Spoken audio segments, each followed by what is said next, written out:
এই হুজুরের বয়ান আমি মাঝে মাঝে শুনি, হানিফুর রহমান সাহেবের। হ্যাঁ, কথা কয় সব গিয়ে একদম কলিজায় লাগে, সব কথা কলিজায় লাগে। একটা বয়ান করছে, কতবার যে এই বয়ানটা আমি শুনছি জানেন। এই বাপ, তোমরা যারা চিন্তা করো না, তোমরা বলো না বাজান, বলো না এই দরদি ভাই চিৎকার করে বললাম, তুমি যদি বলো তোমার পায়ে ধরতে, আমি পায়ে ধরতে রাজি। তুমি যদি বলো তোমার জড়িয়ে ধরে কাঁদতে, আমি কাঁদতে রাজি। তুমি বলো কেন আল্লাহর সাথে রাগ করলাম, কেন আল্লাহর সাথে রাগ করলাম, কেন আল্লাহর সাথে নারাজ হইলাম, কেন সেজদা কপালে জুটলো না, কেন মালিকের সাথে সারাদিনের এত কিছুর বিনিময়ে আল্লাহ তাআলা একটা মিস কল দিলে, 2 সেকেন্ডের একটা মিস কল দিলে বন্ধু তুমি টের পাও তোমার মোবাইলে মিস কল আসছে।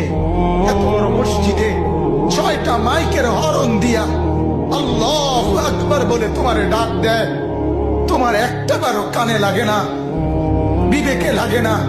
তোর মতো শক্ত ডাকাত, তোর মতো পাষাণ বেটার কে হইতে পারে? কথা বলেন না কেন?